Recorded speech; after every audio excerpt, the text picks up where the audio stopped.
Hi, CSC community. Thanks so much for praying with me today.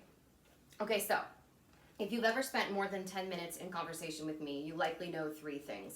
One, I love Harry Potter, Shakespeare, and Jane Austen in equal measure. Two, I love craft cocktails. And three, I love Martha of Bethany.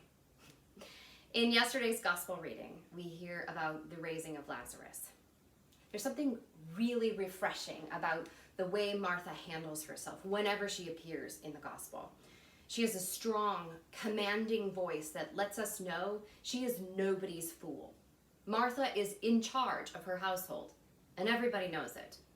She's also pretty funny. When Jesus says to roll the stone away from Lazarus's tomb, she says, "There will be a stench." Like, oh, don't do that. Jesus, it's gonna smell. I really like that. But there's one part of this story that I love beyond the rest. It's the part when Jesus asks Martha if she believes that he is the resurrection and the life. In Greek, Martha replies, ego pipistouka. The Greek verb she uses, pipistouka, means I have come to believe. I love this verb so dearly that I put it on my body so as to never forget what it's taught me. When we think about this verb in this tense, it tells us something critical about who Martha is and what she's been through.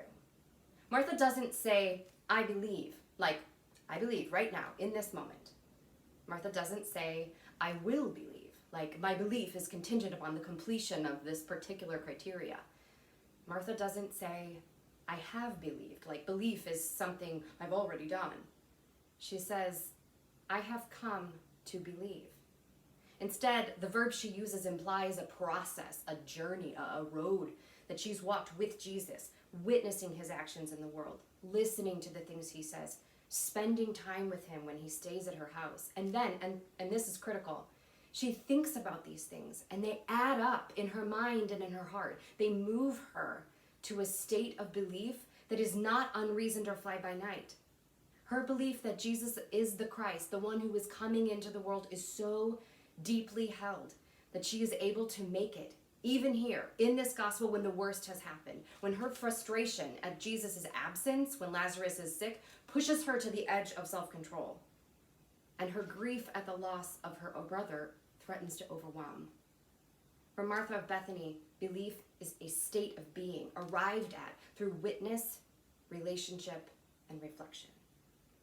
Here and now, in these days filled with uncertainty, anxiety, and fear, let's ask Martha of Bethany to hold us by the hand and walk with us on this path toward the Jesus she so firmly believed in, so that when someone or something tests our faith, we can respond with the certainty of Martha. Yes, Lord, we have come to believe.